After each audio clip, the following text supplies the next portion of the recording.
Hello everyone. Today we will be going through step number 5 of setting up your income and expense planning tool, which is the most fun part in my opinion. This step will be analyzing your financial trends. Jumping right into it, let's go to the Template Setup tab by clicking the button on the intro screen.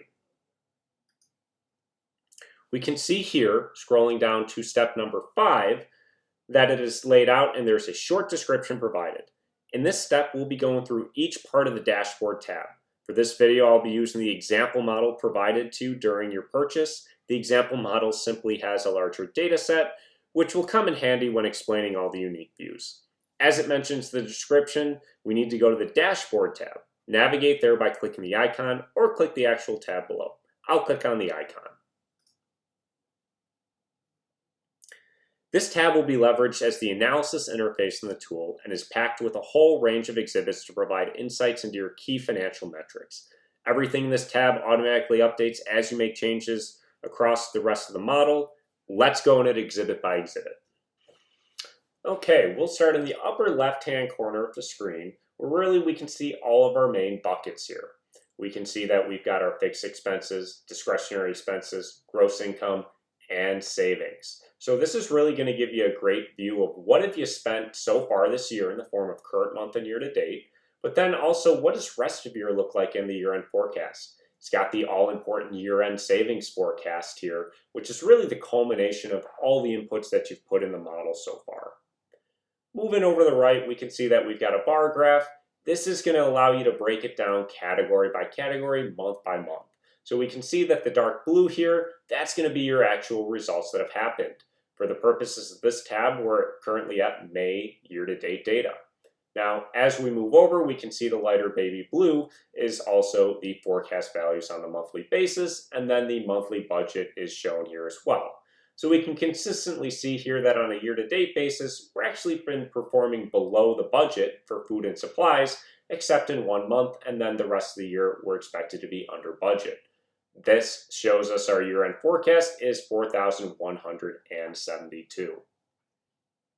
Now, again, this can be changed to any category by changing the drop-down here. So if I want to change it to entertainment, you're just going to click the entertainment portion, and that will populate the bar graph with the new values. As we move down to the left-hand portion of the screen, we can see that this is going to give us a reconciliation of how we're doing compared to our budget. So again, we're in the entertainment category, and we can see that our budget was $500 on a May year-to-date basis. The actual amount we've spent is $417, and we've seen $83 in savings. Looking at this exhibit, the way to read it is that currently we've used 83.4% of our budget on a year-to-date basis.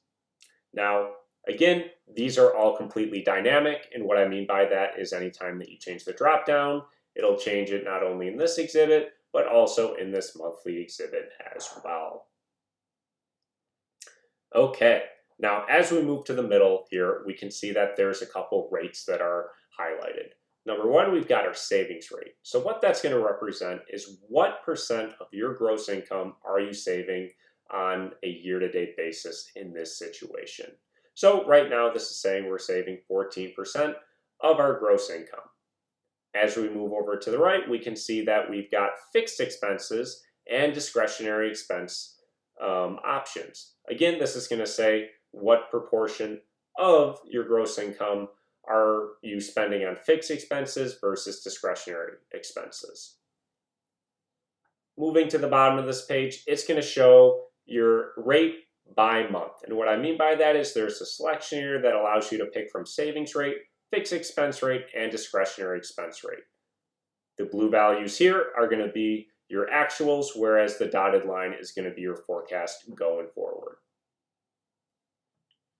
As we move up to the upper right-hand corner of the screen, there's a rather large exhibit, and it's going to give you an instant snapshot of where your money's heading on a monthly basis, year-to-date basis, or year-end basis. Now, as we look at this exhibit, we can instantly see, these are my largest purchases. It's going to take your top purchases and expenses and put them from largest to smallest on this based on the time period that you select. Now, there's a couple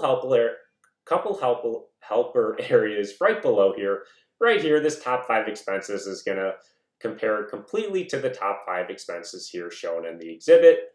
As we go over though, there's really a section that allows you to see where am I doing the best compared to my budget, meaning I'm spending under my budget.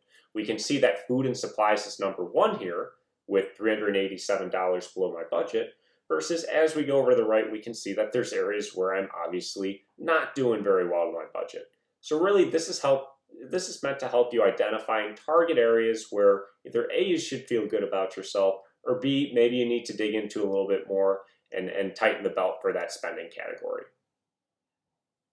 As we move down to these final 2 portions, your cumulative cash balance is really going to be a representation of, based on your actuals and your forecast going forward, how much are you saving and how much are you going to have in the bank.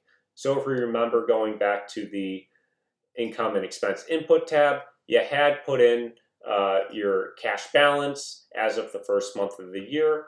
All this exhibit down here is going to do is it's going to take that cash balance and add in any savings that you're projecting on a month-to-month basis. This is going to get you a ballpark estimate of what your cash amount is. It's not going to tie exactly to your bank account because of the timing of different payments that occur.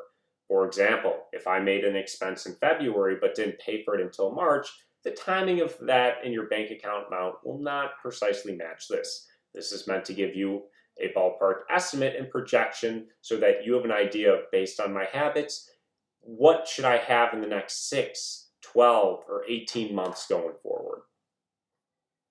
As we move over to the right, the final exhibit is a simple, good old pie graph that's going to show you a breakout of your top 5 income categories. If you do have more than 5 income categories, number 1, congratulations, but number 2, they'll all be put in here according to monetary value. So any past the top 5 are going to be lumped into an all other bucket. For the majority of people, the largest slice will be from their actual salary, post deductions, and taxes. Now, what's great about this tab is that it is highly dynamic. Now, what I mean by that, it's got the ability to change by month, year, or budget period as shown above here. Let's start with month and year. So again, there's functionality in here to allow you to change it to any time period that you have data input for. If I had input data for 2018, I could change the year to 2018, and this tab would fully populate. Just be careful to eventually change it back to the present day, since any change here also changes the drop-down shown on this tab as well for expenses and income input. So as you're looking at the dashboard, what you'll be doing is making sure that this is set to the period that you want to specifically analyze. Now, by budget period, what I mean is it has the main areas that we've been looking at in the budget and the forecast tab. So we have our current month, our year to date, our remainder of year, and year-end forecast. I also included 2022 forecasts in case you want to see what your longer-term financial horizon looks like. Now, as we can see, if we just do a real quick test, change it to year-end forecast, all these exhibits will be changing to year-end forecast, and all the headers will change as well. The only 2 ones that will have no impact by changing this dropdown are the monthly exhibits because, well, they already have all the months of data in it. Now, as we've gone through each of these exhibits, that is the end of this tutorial. So with that, we'll conclude the final step for setting up your income and expense planning tool. Thank you so much for watching. I hope your tool helps you create a stronger financial future. Thank you.